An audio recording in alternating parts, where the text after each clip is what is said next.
സാങ്കേതിക തകരാർ മൂലം കാര്യങ്ങൾ വൈകുന്നു എന്ന വിശദീകരണക്കുറിപ്പ് ഇപ്പോൾ ബാങ്ക് പുറത്തിറക്കിയിരിക്കുകയാണ്. സിനോജ് തോമസിന്റെ വിവരങ്ങളുമായി. സിനോജ്, ഇപ്പോൾ നേരത്തെ തന്നെ സിനോജിനോട് ബാങ്ക് മാനേജർ അതാണ് പറഞ്ഞത്, സാങ്കേതിക തകരാർ. എന്താണ് ആ തകരാർ? എപ്പോൾ പരിഹരിക്കും?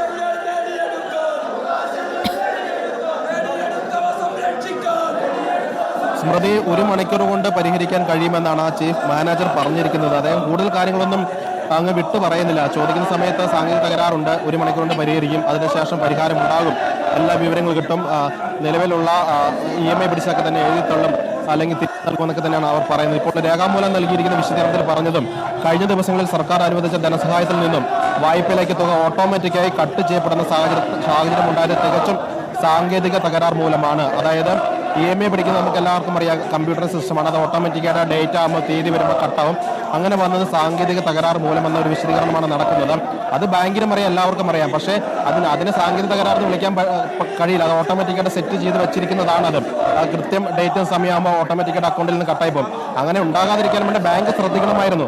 ഈ ദുരന്തബാധിത അക്കൗണ്ടിൽ നിന്ന് അങ്ങനെ ഓട്ടോമാറ്റിക്കായി പിടിക്കാതിരിക്കാൻ വേണ്ടി ആ സിസ്റ്റം ഓഫ് ചെയ്ത് വെക്കണമായിരുന്നു. അത് അവർ ചെയ്തില്ല. അതിനെ സാങ്കേതിക തകരാർ എന്ന വാക്കിട്ടാണ് കേരള ഗ്രാമീൺ ബാങ്ക് ഇപ്പോൾ വിളിച്ചിരിക്കുന്നത്. കൽപ്പറ്റ ഹെഡ് ഓഫീസിലെ ചീഫ് മാനേജർ പറഞ്ഞിരിക്കുന്നത്. അതുകൊണ്ട് തന്നെ അങ്ങനെ കണ്ടെത്തിയ അക്കൗണ്ടുകളിൽ നിന്ന് പണം തിരികെ നൽകിയിട്ടുണ്ട്. ഇനിയും ഇതുമായി ബന്ധപ്പെട്ട് എന്തെങ്കിലും പരാതികൾ ഉണ്ടെങ്കിൽ ഉടൻ പരിഹരിക്കുമെന്നൊരു വിശദീകരണം മാത്രമാണ് ഗ്രാമീണ ബാങ്ക് നൽകിയിരിക്കുന്നത്. അതോടൊപ്പം തന്നെ ഇന്ന് നടന്ന സംസ്ഥാന തല ബാങ്കേഴ്സ് സമിതിയുടെ തീരുമാനങ്ങൾ മുഴുവൻ ബാങ്ക് അംഗീകരിക്കുന്നു. ആ തീരുമാനത്തിലൂടെ മുന്നോട്ട് പോകുമെന്ന് വിശദീകരണം നൽകുന്നു.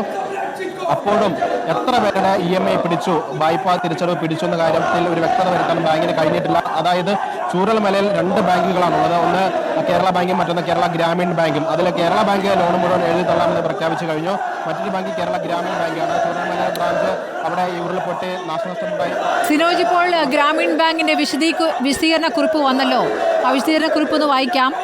ജൂലൈ 30 വയനാട് ചൂരൽമലയിൽ സംഭവിച്ച പ്രകൃതിക്ഷോഭം കേരള ജനതയെ ഒന്നാകെ വേദനിപ്പിച്ച സംഭവമാണ്.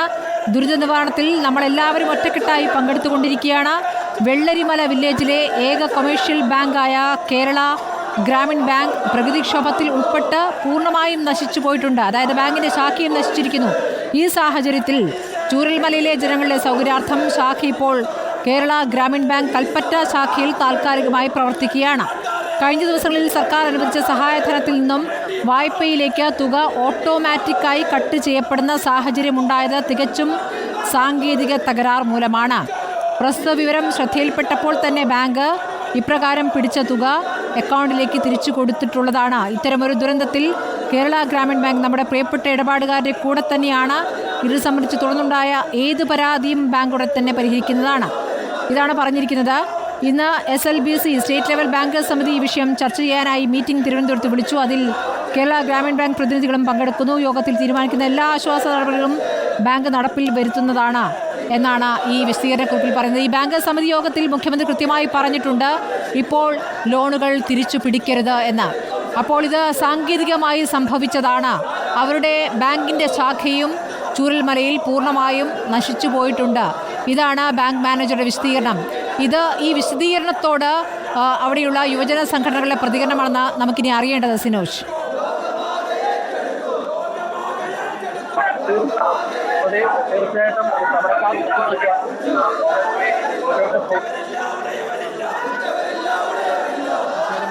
മുന്നോട്ട് പോവുകയാണ്. 1 മണിക്കൂറിന്റെ സമയം അവർ ചോദിച്ചിരിക്കുന്നു. അകത്ത് 6 പേർ പ്രതിഷേധക്കാരുടെ പ്രതിനിധികളായ 6 നേതാക്കളുണ്ട്. അവരകത്ത് നിൽക്കുന്നു.